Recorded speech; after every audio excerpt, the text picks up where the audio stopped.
So, Wilkins, ilang buwan yung sinurveillance si Alan C? 3 months, Mr. Chair. So, dun ba sa 3 months na surveillance ninyo, hindi nyo na nakita o narinig na lagi niyang kausap si Michael Yang? Wala, Mr. Chair eh. So, hindi... Honestly, Mr. Chair, kung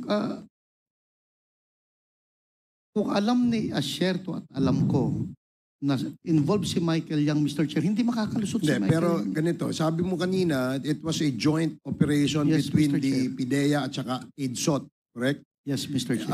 PIDEA, represented by you and your team, at si PIDEG o si AIDSOT, represented by Colonel Asherto at Yes. saka yung team niya. Yes, Mr. Chair. Pero dun sa report ni Colonel Asherto, at lagi niyang sinasabi sa atin na meron siyang intelligence report against Michael Yang. Hindi ba niya sinare sa iyo yung information, yung intel na yan? Yun nga ang problema sa kanya, Mr. Chair eh. Kasi during the time na magkasama kami, wala namang Michael Yang kami. Kasi if it was a joint operation, sabi niya may Michael Yang, sabi mo wala.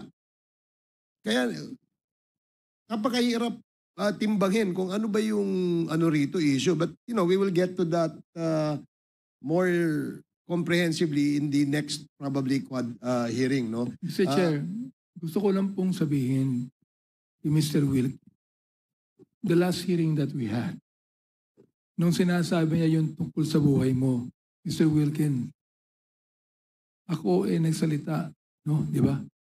Nasigawan pa nga kita sapagkat hindi mo naman sinasabi yung tungkol sa buhay mo eh. Pinagtatanggol mo si Michael Yang. Oh, kita mo, tinan mo ugali mo. May ugali ka pang hindi maganda rito.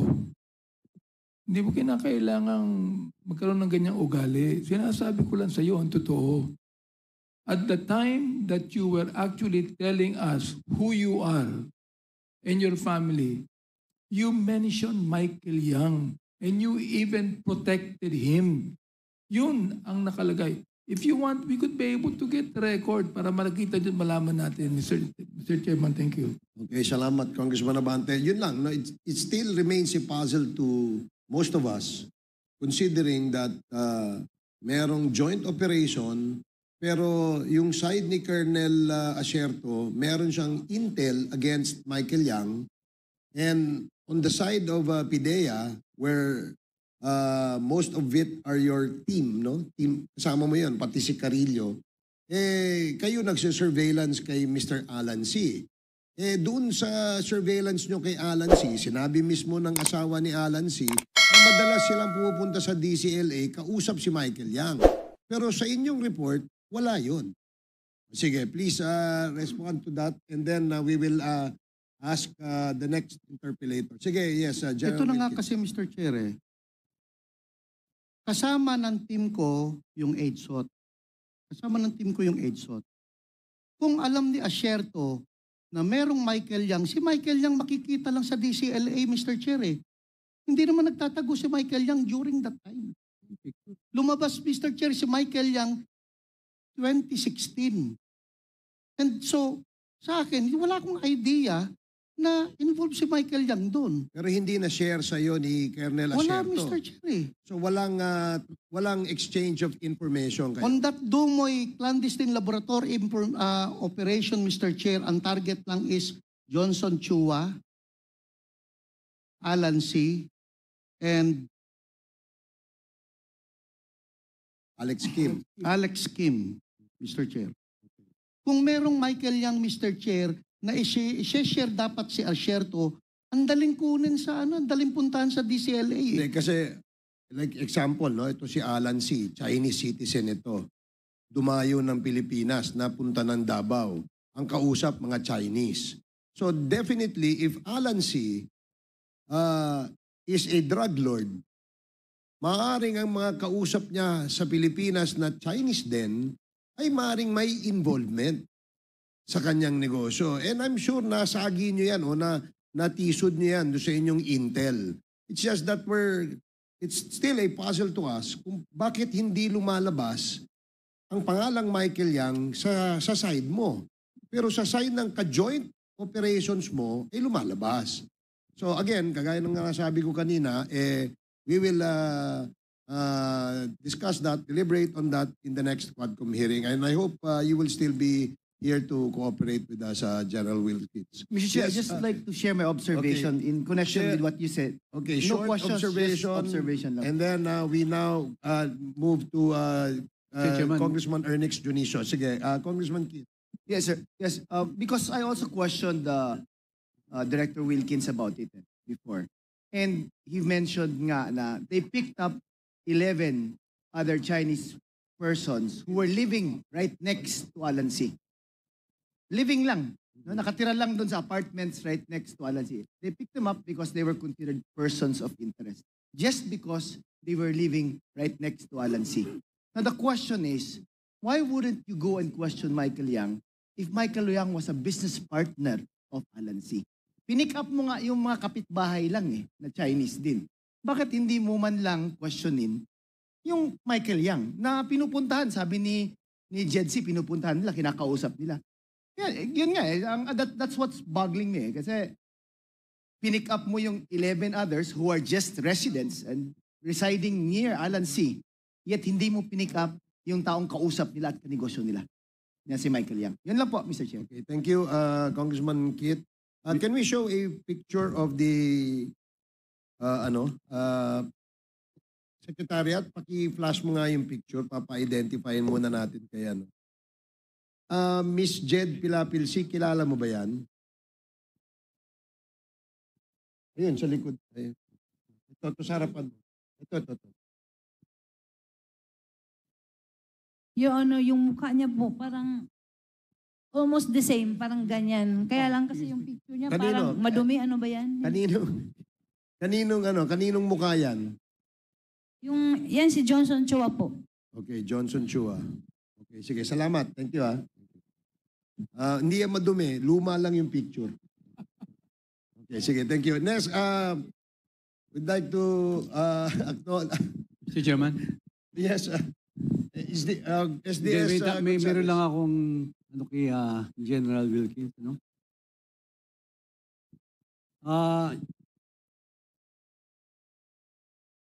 General Wilkins, nung didetain niyo po si Jed, meron po kayong warrant of arrest?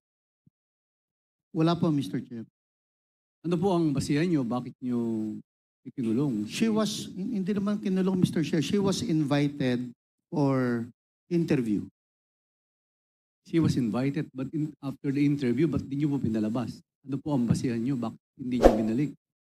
Yun nga, Mr. Chair, I cannot, since it's already delegated to my investigator, hindi ko alam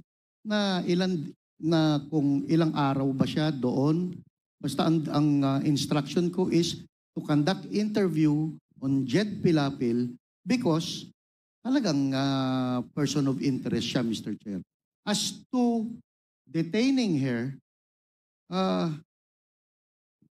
no personal knowledge ako, Mr. Chair. Kasi magpa-follow up operation kami doon, Mr. Chair. During that time, we are busy conducting follow-up investigation and operation on other sites. Kung nasaan na ando ng mga warehouses, Mr. Chair. DG, ikaw ang head of the agency. Kailangan po alam nyo yun. Diba? So, kung yung mga subordinate nyo, in-interrogate yan, you will approve it. Kasi hindi ho pa biro-biro to kasi kanina pa ako nakikinig. Kasi si Jed, si Ma'am Jed, nakulong siya na walang warrant of arrest. Parang kidnapping po ang ginawa nyo Parang ganyan nakikita ko kung walang warrant of arrest kung hindi nyo binalik. Si Ma'am Jed. I believe, Mr. Chair, hindi naman siya nakulong for... Hindi ko alam, Mr. Chair. I don't have the knowledge Kaya hindi kita masagot, Mr. Chair Hindi ko alam kung ilang araw ba siyang nakulong doon, Mr. Chair. Mr. Chairman, can I,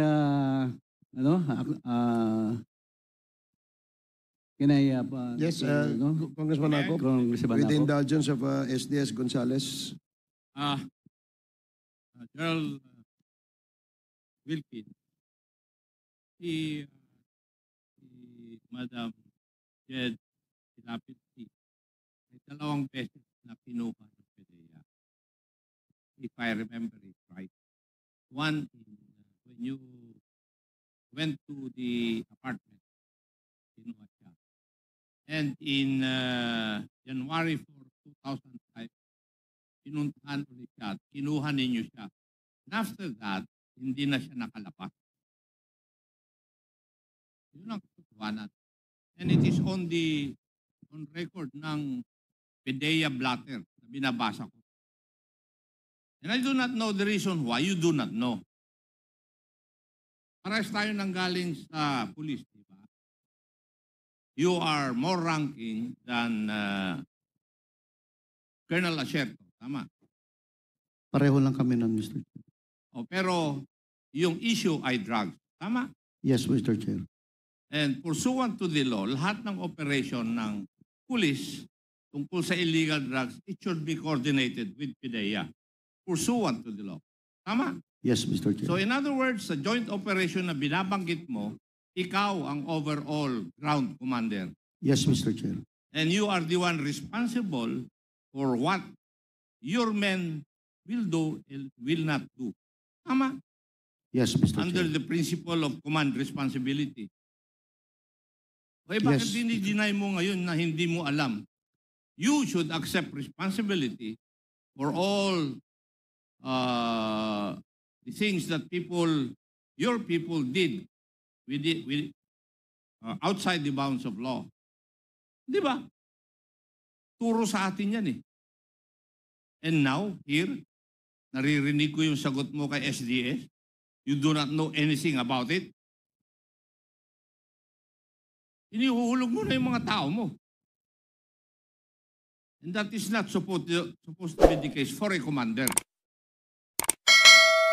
Di ba? Kaya sagutin mo si Juan, si SDS ng tama. You are the overall commander of the joint operation. Kung ano man ang mali doon, sagot mo dapat. Kasi ikaw ang commander eh. Yes, Mr. Chair. Yes, answer the questions of the SDS properly.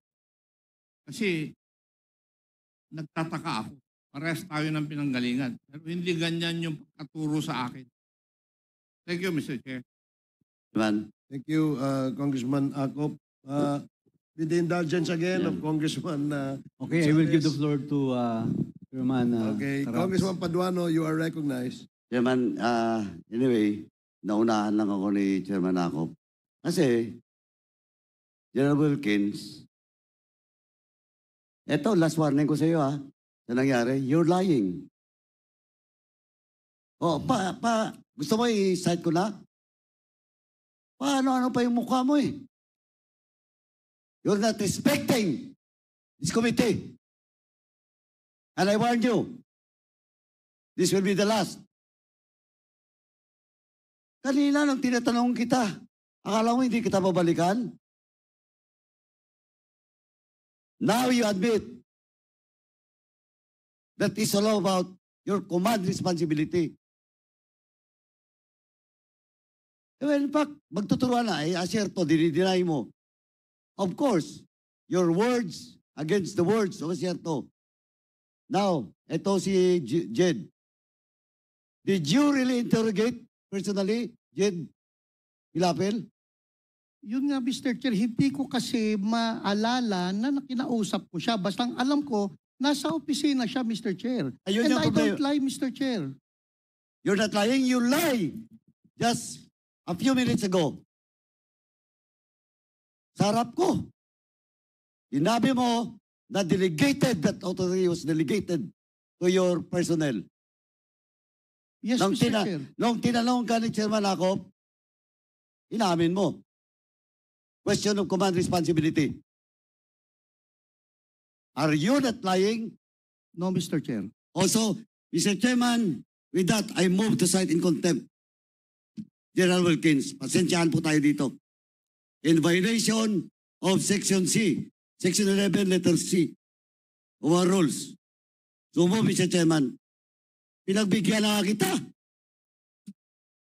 Yun pa ang sagot mo? There is a motion to cite in contempt General Wilkins Villanueva.